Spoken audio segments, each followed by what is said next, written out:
तो चलिए आज मार्केट की रोज रोज की उठापटक से थोड़ा हट के देखते हैं।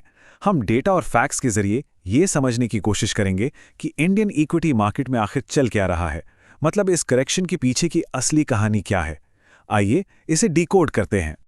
तो सबसे पहला और सबसे बड़ा सवाल यही है ना कि भाई हेडलाइन इंडेक्स मतलब निफ्टी 50 वो तो अपने पीक से बस थोड़ा सा ही नीचे है।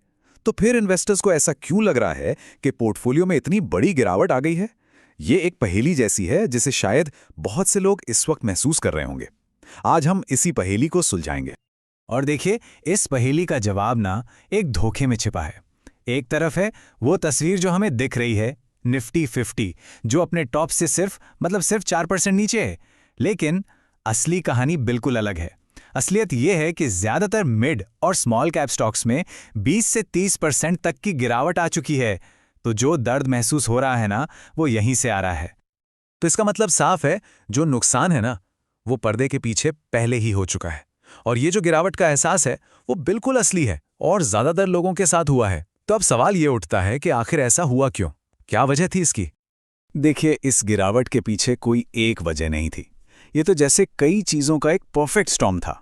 सबसे पहले तो 2020 के बाद जो जबरदस्त तेजी आई थी, उसकी रफ्तार थोड़ी धीमी पड़ने लगी। फिर सरकार का जो कैपिटल एक्सपेंडिचर था वो बजट से काफी कम रहा। ऊपर से इंडिया पाकिस्तान के बीच तनाव और अमेरिका ने अचानक 50% टैरिफ लगा दिए। इन सब चीजों का असर ये हुआ कि एफआईआईज यानी विदेशी निवेशकों ने करीब $23 बिलियन निकाल लिए और रुपया भी डॉलर और यूरो के मुकाबले काफी कमजोर हो गया। लेकिन इन सब मैक्रो वजहों से भी बड़ा एक असली विलन था, और वो था एक टेक्निकल अनवाइंडिंग। अब इसका मतलब क्या है? इसका सीधा सा मतलब ये है कि गिरावट सिर्फ कंपनियों के खराब नतीजों की वजह से नहीं आई। नहीं, बल्कि ये बाजार के अपने अंदरूनी प्रेशर की वजह से बहुत ज्यादा बढ़ गई। इसको ऐसे समझिए जैसे डोमिनो गिरते हैं ना, एक के बाद एक, बिल्कुल वैसा ही हुआ। सबसे पहले तो मार्केट में वॉलेटिलिटी यानी उतार चढ़ाव बहुत तेजी से बढ़ा। अब इसकी वजह से जिन लोगों ने उधार लेकर यानी लेवरेज लेकर पोजीशंस बनाई थी, उन पर मार्जिन कॉल्स का प्रेशर आ गया। ब्रोकर्स ने कहा और पैसा डालो। जब वो पैसा नहीं डाल पाए तो जबरदस्ती उनकी होल्डिंग्स बिकने लगी। और ये जो फोर्स सेलिंग थी, ये एक डोमिनो की तरह एक स्टॉक से दूसरे में फैलती चली गई, खासतौर पे मिड और स्मॉल कैप्स में। तो इस तरह से मार्केट के इस अंदरूनी प्रेशर ने गिरावट को और भी ज्यादा गहरा बना दिया। खैर, ये तो बात हुई कि क्या हुआ। अब आते हैं उस सवाल पर जो सबके मन में है, क्या हम बॉटम के करीब हैं? क्या गिरावट का दौर खत्म होने वाला है? चलिए इसका जवाब ढूंढने के लिए अब थोड़ा इतिहास और डेटा को खंगालते हैं। अब देखिए, बाजार में ना एक सीजनल पैटर्न है जो अक्सर देखने को मिलता है। अगर हम इतिहास उठाकर देखें तो जनवरी और फरवरी के महीने इंडियन मार्केट्स के लिए सबसे कमजोर रहते हैं। क्यों? क्योंकि इस दौरान एडवांस टैक्स जाता है, कंपनियां अपनी बैलेंस शीट एडजस्ट करती हैं, तो सिस्टम से लिक्विडिटी मतलब कैश कम हो जाता है। और डेटा यही दिखाता है कि मार्केट का बॉटम अक्सर फरवरी मार्च के आसपास बनता है।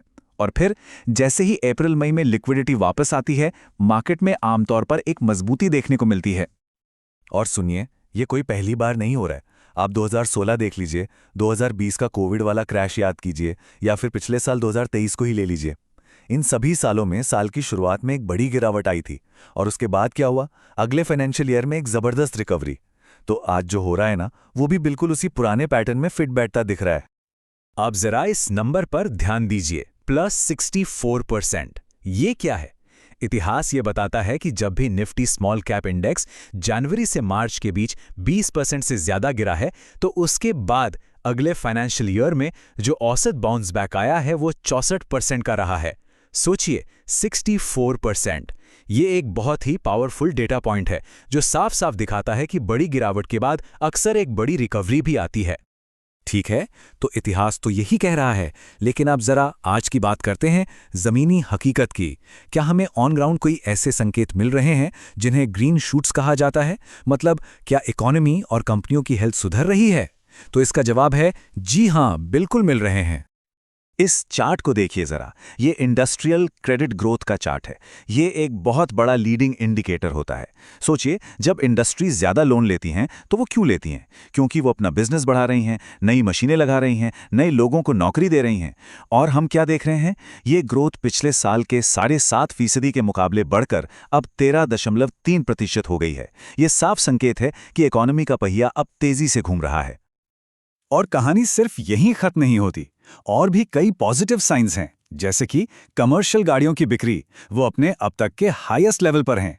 स्टील पाइप्स की डिमांड 30 से 50% तक बढ़ गई है। मिड कैप कंपनियों का प्रॉफिट करीब 18% बढ़ा है और स्मॉल कैप्स का तो 30% से भी ज्यादा। और तो और सरकार का खर्च भी अब वापस पटरी पर आ गया है। तो ये सारी चीजें मिलकर एक ही तरफ इशारा कर रही हैं, जमीन पर हालात सुधर रहे हैं और ये किसी भी एंगल से मंदी का माहौल नहीं है। तो अब तस्वीर क्या बन रही है? एक तरफ तो फंडामेंटल्स बेहतर हो रहे हैं और दूसरी तरफ मार्केट की कीमतें नीचे आ गई हैं। जब भी ऐसा होता है तो ये लंबी अवधि के निवेशकों के लिए एक मौका बना सकता है। तो चलिए अब जरा वैल्यूएशन और ग्रोथ के इस कॉम्बिनेशन को और करीब से देखते हैं। ये टेबल स्मॉल कैप्स की कहानी को बहुत अच्छे से बताती है। एक तरफ देखिए, कीमतें 30% से ज़्यादा करेक्ट हो चुकी हैं और फॉरवर्ड पी रेशियो, जो वैल्यूएशन का एक तरीका है, वो 15 से भी नीचे है, जो पिछले 10 साल के सबसे निचले लेवल्स में से एक है। लेकिन दूसरी तरफ क्या है, इन्हीं कंपनियों से 35% से ज़्यादा की अर्निंग्स ग्रोथ की उम्मीद की जा रही है। मतलब साफ है, हाई ग्रोथ लो वैल्यूएशन, और जब ऐसा कॉम्बिनेशन मिलता है तो उसे एक बहुत अच्छा मौका माना जाता है। तो ठीक है, डेटा पॉजिटिव है, फंडामेंटल सुधर रहे हैं, वैल्यूएशन अच्छे लग रहे हैं, सब अपनी जगह है। लेकिन हम सब जानते हैं कि इन्वेस्टिंग में सबसे बड़ी रुकावट हमारा अपना इमोशनल ट्रैप यानी डर का जाल होता है। तो चलिए अब इस आखिरी और सबसे बड़ी बाधा की बात करते हैं। तो सवाल फिर वही है, अगर सारा डेटा इतना अच्छा है तो फिर लोग एक्शन क्यों नहीं ले पाते? क्या चीज रोकती है? वो है एक छोटा सा डर कि कहीं मार्केट यहां से 5-10% और न गिर जाए। बस यही डर कि कहीं हम बॉटम से थोड़ा पहले ना खरीद लें, यही सबसे बड़ा इमोशनल ट्रैप है। तो इस जाल से कैसे निकलें? एक अनुशासित फ्रेमवर्क के साथ। पहला पॉइंट, हमें कोई ज्योतिषी नहीं बनना है, सटीक बॉटम पकड़ने की कोशिश ही नहीं करनी है। हमें सर्टेनिटी नहीं, प्रोबेबिलिटी पर सोचना है। दूसरा, इस बात को समझिए कि जो बड़ा डैमेज होना था वो पर्दे के पीछे शायद हो चुका है। तीसरा, फोकस वापस फंडामेंटल्स पर लाइए जो कि इंप्रूव हो रहे हैं।